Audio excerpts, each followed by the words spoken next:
What's up everybody, welcome to another video. Hope you're ready to flex those brain muscles.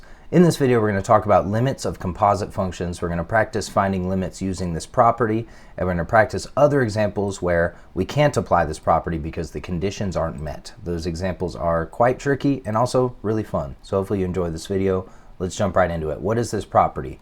If L is a real number and the limit as x approaches a of g of x equals L. This is a fancy way of saying the limit as x approaches a of g of x, which is the inner function, exists. This is our first condition that we have to check to apply this property. I'm going to call this condition 1.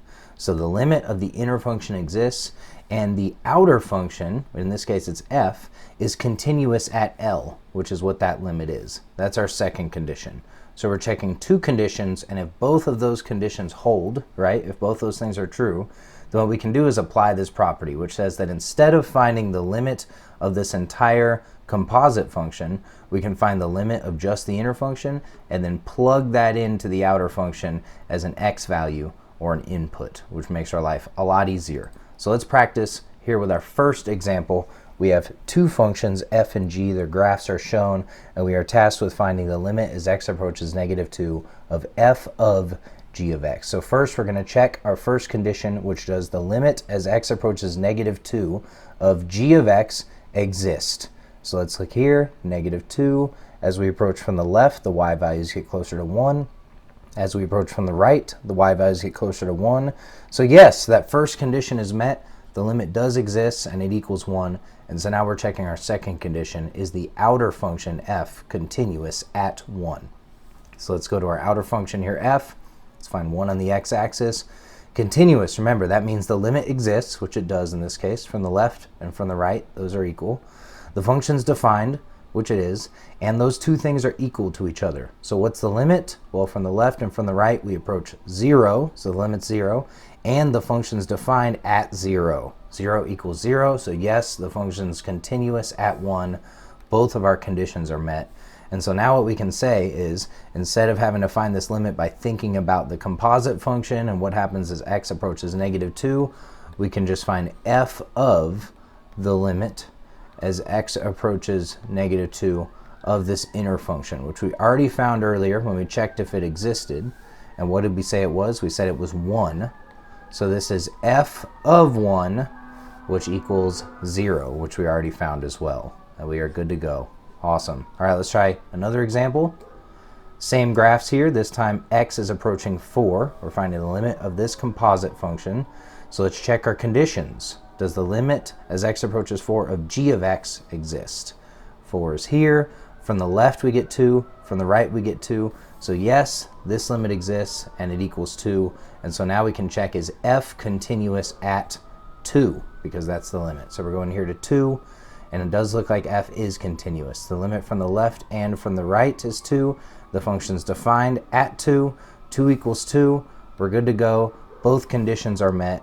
And so now what we can say is that instead of finding this limit, we can just find f of the limit as x approaches 4 of g of x, which we already found earlier. Let me double check what it was here. It was 2. So f of 2.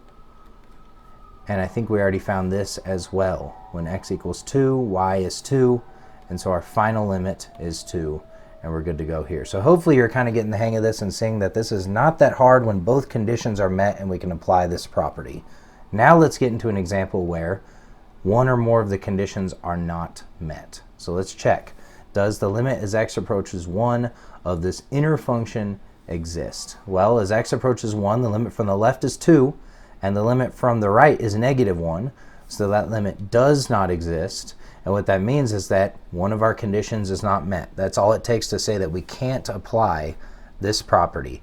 That's all we can say, is that we can't apply the property. We can't make any conclusion at this point about the limit. We can't just write DNE. We can't say necessarily what the limit is. We have to do some investigating about what this composite function is. And so it's really important that we understand composite functions and how they work. So we are taking the limit of a composite function as x approaches a. So the inputs of this composite function are x values. When we plug an x value into this composite function, what happens? First, it has to go through the inner function g. So this is my diagram to represent what happens. X first goes through the function g. G does something to x, and it spits out g of x as an output. So this is a y value of the function g. And that output of g becomes the input of f, right? Here we have f of g of x. G of x is the input of f. So then that goes through f, f does something to it, and it finally spits out f of g of x. So the key idea here that we really have to understand is that these y values, these outputs of the function g, correspond to x values or inputs of the function f. If we understand that, then we should be able to solve the rest of these problems where one or more conditions are not met. So let's go back to this example we just saw. We saw this condition was not met here. The limit of the inner function did not exist. So now what we have to do is think about what this composite function does as x approaches 1. And really we need to think about left and right limits, right? This is how we find a limit, find if it exists, is we find the limit from the left and from the right, and we compare. So let's first find the limit from the left as x approaches 1. So again, first, when we plug x into this function, it first has to go through g. So we're going to look on the function g, and we're going to approach 1 from the left. What happens to the y values? They approach 2, but we need to be more specific. They approach 2 from below, right? The y values go from 1 to 2. So we're going to say the y values of this function g, we're going to call them g of x. We're going to say g of x approaches 2, and we're going to write from below. And why is that from below important? Well, think about it. Let's go back to our diagram. These y values of g become inputs or x values of the function f, right? So when we're finding this limit from the left of the entire composite function, we really need to think about how we're approaching a number, whether it's from above or from below, because that's going to determine how we approach on the graph f, right? So the values of g of x are approaching 2 from below, so those are now becoming inputs or x values on the function f, so we're going to approach 2 from below, so from 1 to 2. So from below here corresponds to from the left once we go over to this function f, because we are now thinking about these y values going from 1 to 2 as being inputs of f, so now they are x values going from 1 to 2. So from the left, what's happening as we approach 2 on this graph of f? We are approaching the y value 2, getting closer and closer, and so we can conclude that the limit from the left of this entire composite function is 2. Hopefully that's making some sense. Let's try the limit from the right. So we're going to go to this function here, g, that's the inner function. When we approach from the right, what happens? The y values get closer to -1, this time from above, right? Here we're 0, then we go negative, and we get closer and closer to -1 from above. So the values of g of x, the outputs of g, approach -1 from above. And remember, those outputs of g become inputs or x values of f when we're dealing with a composite function. So what does it mean to approach the x value -1 from above? That means we are approaching from the right. Like, look here, y values are going from 0 to -1, so we want to do the same thing here on the x-axis. We want to go from 0 to -1. And what are the y values getting closer to as we do that? 2. And so this is so cool. One of our conditions was not met. The limit of the inner function didn't even exist, yet still when we do investigating, we find that the limit of this composite function does exist and equals 2, because the left and the right limits are equal. All right, hopefully that's making some sense. Let's jump into another example. Here's the next example. Here we have a new set of functions here, and we are approaching -1. So again, we're always checking our conditions. What's the limit of this inner function? Does it exist? As x approaches -1, the limit from the left is 2, the limit from the right is -1, so no, this condition's not met. And now we have to think about left and right limits of our composite function, so we're doing the exact same thing we did in the last example. All right, the limit from the left, as x approaches -1 from the left, what's happening to the y values? They are approaching 2, and in fact, we can say more specifically, they all equal 2. Look what happens when I plug in x values, getting closer to -1 from the left. 2, 2, 2, 2. Those are the y values. So we can actually literally just say g of x equals 2. the outputs equal to as we approach -1 from the left. So now those become inputs into our function f, and we are just plugging 2 into f over and over, which means we're just getting 3 over and over, 3, 3, 3, which means that the final limit from the left of this composite function is 3. I wanted to include this example because when it's just coming like straight on like this, equal to a value over and over, it's a little tricky. Hopefully that's making some sense. The outputs in this are just 2 over and over, so those become inputs of this function. We just plug in 2 over and over, and we just get 3 over and over, so that's the limit. Hopefully I didn't over-explain that. All right, from the right, so let's look. -1 from the right, we are approaching -1 from above, right? Here we're going from 0 down to -1 as far as the y values, so we can say the values of g of x, the outputs of g, approach -1, and we're going to say from above, which means we're going from like 0 to -1. So let's do that on the x-axis now of f, going from 0 to -1. What happens to the outputs? Well, the y values going from 0 to -1 are approaching 1. So what we've determined is that for this composite function, the limit from the left is 3, the limit from the right is 1.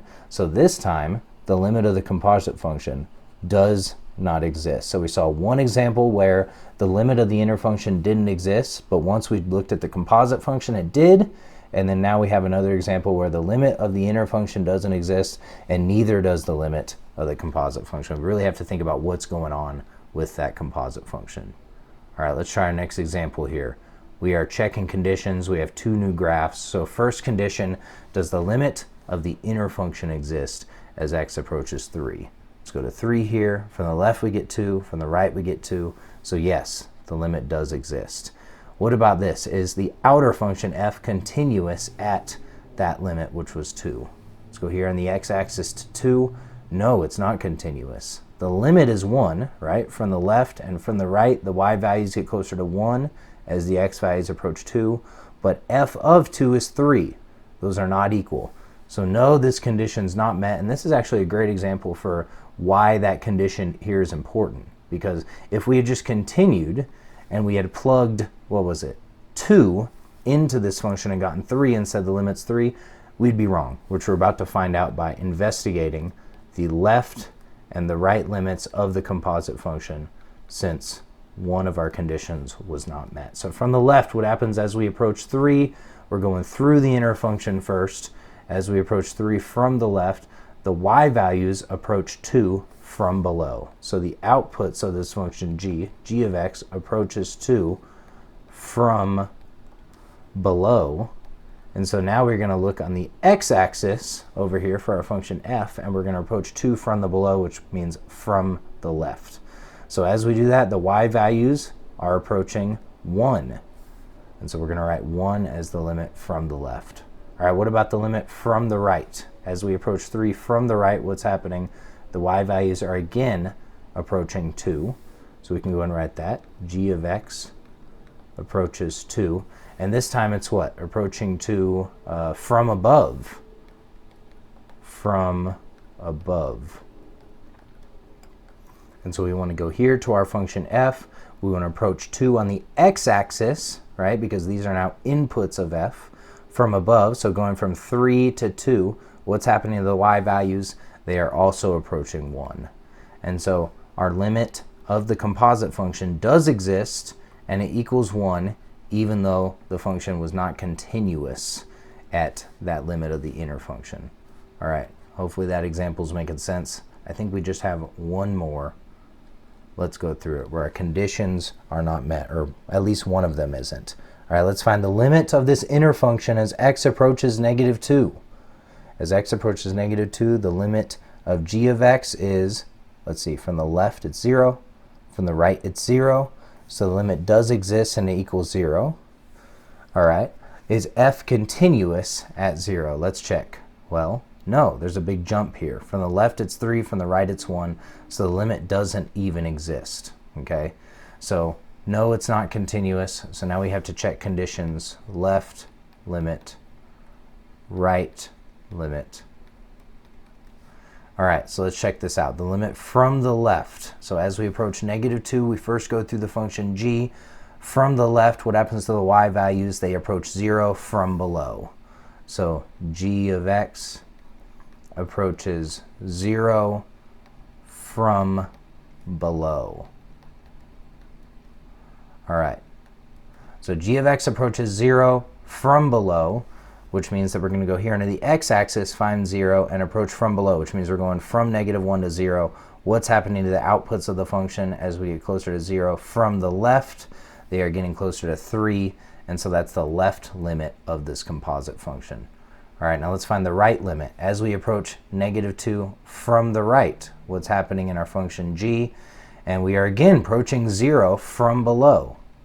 G of x is approaching 0 from below.